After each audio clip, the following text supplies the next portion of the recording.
Hey guys, Ike here from Mike'sOutdoors.com. Today I want to give you a few tips for hunting from the ground. This can be a very successful avenue to take when it comes to hunting, but it's also a very challenging avenue to take.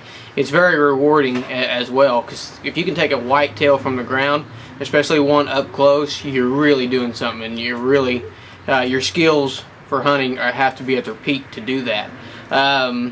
I don't really hunt from the ground much anymore, but when I was a younger man, and believe me, this is a younger man's game, I did quite a bit, and I really enjoyed taking one from the ground. And this is something that, you know, we don't do here in Missouri. We don't spot and stalk. We don't hunt from the ground. We hunt from tree stands. So, and I set myself a goal every year. Every year that I hunt, I set myself a goal to take a mature buck, to fill the freezer, to kill one from the ground, to stalk on one, or whatever. And if I don't accomplish that goal, then it rolls into the next year, and sometimes it's taken me several years to accomplish one goal. And several years ago, I was watching, I was 20, so we're talking 15 years ago, watched a lot of Roger Raglan, and Roger Raglan killed a lot of deer from the ground, and I really wanted to do that. So I did that for 4 or 5 seasons and was able to kill 4 or 5 deer off the ground, like I saw Roger do. And it's very hard physically, and very hard to accomplish, because deer are so alert and because their senses are so tuned. When you get down at eye level with one, it's really tough to beat it. It's really tough to beat its eyes, its nose, its ears, and it's really tough to get a shot off on one. So these are a few tips that I've got for you guys on how I accomplished taking some deer from the ground. The first thing you're going to want to do is you're going to want to be camouflaged from head to toe. Either a face mask or makeup, something. But you're going to want to have something to break up your outline. A ghillie suit or some kind of 3D leafy pattern suit is going to be an advantage as well. I've killed several using a ghillie suit made by Rancho Safari. And it's a little tough to shoot out of. You got to really practice shooting out of it, but it works real well. Some of the leafy suits on the market today are a little bit easier than say the ghillie suit, because there's not as much stuff hanging off of them. But either one's going to serve your purpose, and it's going to do a really good job of breaking up your outline. And you can make your own. It's real easy to make your own. Just need something to break up your outline. If it means, you know, shoving sticks in your jacket or something like that, you know, it's not hard to make your own and to set yourself up. And I'm not talking hunting out of a ground blind when I say this. I'm talking about walking out into the woods, finding a spot, and sitting down. I'm not talking about having a ground blind in front of you at all, because this is way before there were ground blinds commercially available.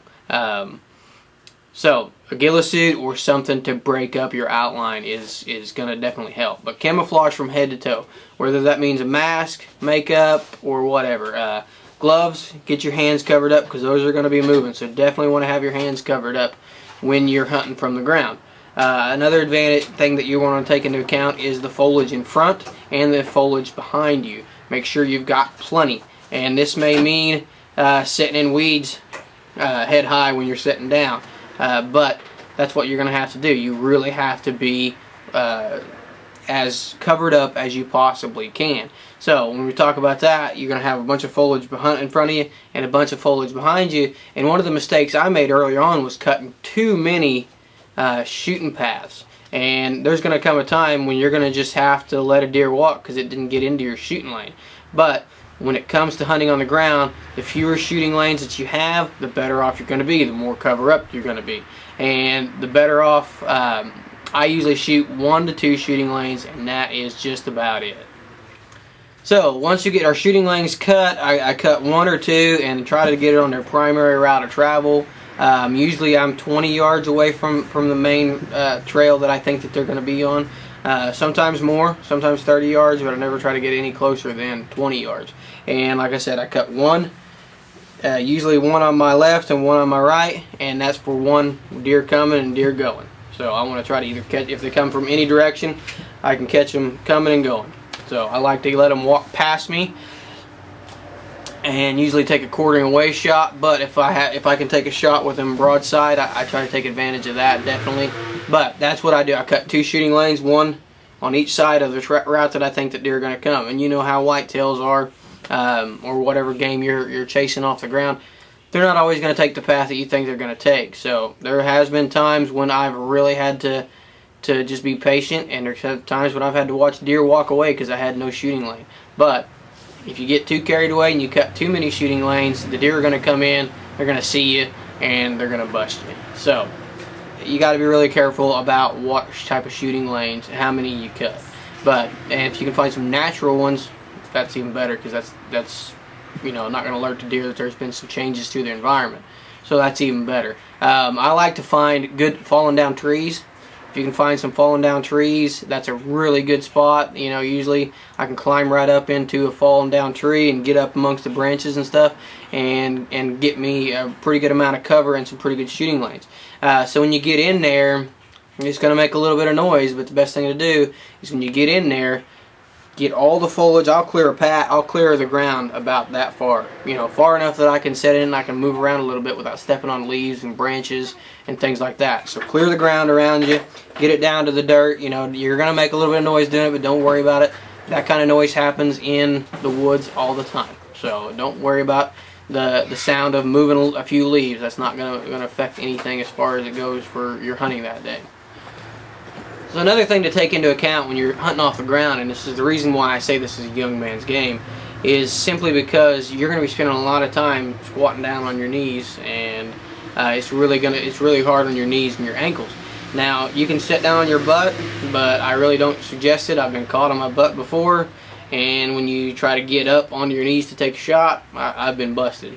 Now if you can sit on your butt and take the shot, that's great, and that's what we'll talk about our bows here in a few minutes. But I prefer to be up on my knees. So getting up on your knees can be a challenge when you got a deer 20 yards away from you and very, very little cover in front of you.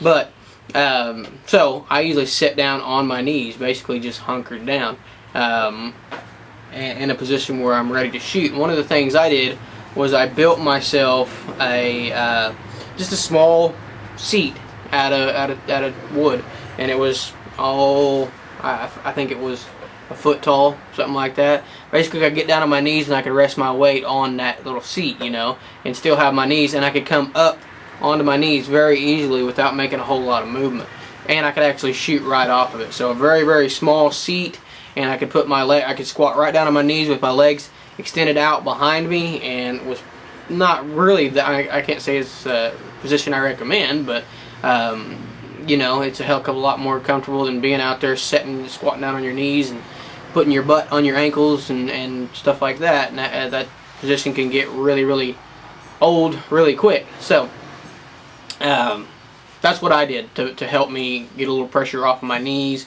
and get a little pressure off my ankles, and it helped out quite a bit. So the other thing we're going to talk about is having the right bow for hunting off the ground. One, you got to shoot this bow off your knees, so make sure you got a bow that's got the poundage that you can shoot off your knees. The other thing is a bow like this with a short axle. This is my obsession nightmare. The short axle to axle with this one's 33, so it's not really super short, but it's fairly short, and it's fairly good for hunting off the ground. Short axle to axle for hunting off the ground is going to be ideal. So it makes it a little bit more maneuverable when you're shooting off your knees. If you got a long axle to axle, you got a lot of bows sticking down this way, and it can really get you into trouble. The other thing is getting a bipod. You know, you don't want to have to pick this bow up off the ground and make all that movement. A bipod of some kind that you can basically stick this thing right out there, and it's set up, and then you can reach out there, grab it, pull up, and shoot is definitely the way to go. So short axle to axle bow. Make sure you got your poundage set to a position where you can comfortably pull that bow off your knees. Practice with it. Shoot it off your knees. Get comfortable doing that, and that'll make you a good ground bow. And this is a challenge. And if you don't have to do this, you know, getting a tree stand or getting a ground blind, that's definitely the way to go. But there's been times when, you know, like I said, I'd done this 15 years ago. Ground blinds weren't commercially available, and we would go out and build a blind, and if you did that during season, we had really bad luck with deer coming in and just seeing us and busting us, seeing the blind before they ever even got to us. So we would just go out and find a spot that we could get into that we didn't have to make any changes to, and we would just plop down. And I had really good luck doing this. You know, me and my hunting buddies at that time did it quite a bit, and had really good luck doing it. And it's a challenge. It is definitely a challenge worth taking, worth putting yourself through. Because if you can take one off the ground, buddy, your skills are at the highest level that they are. And I tell you right now, you know, I'm 34 years old right now, and I ain't gonna do it again. I mean, it's tough physically, it's tough mentally. It's tough, and but the reward is definitely there. So this is a little advice that I've got from my earlier years of hunting off the ground, and been pretty successful with it. So make sure you're covered up full in camo. That's one of the biggest things. Make sure you don't have too many cutting lane, too many paths cut. That's another big thing. And make sure you got a bow you can shoot comfortably off your knees, and make sure it's short enough that you can maneuver that thing around. Bow pod is definitely a big advantage as well. Keep your bow upright, and you don't have to have a lot of movement to get it up off of the ground, and you don't have to have a lot of movement to get it ready and pointed at a deer. So for more product reviews, how-to videos, we'd love to see some comments on this video. I love it when you guys comment, ask me questions, stuff like that. You can visit our website, ikesoutdoors.com, or you can follow us on Facebook. Just search Ike's Outdoors on there, and we really appreciate you guys watching these videos.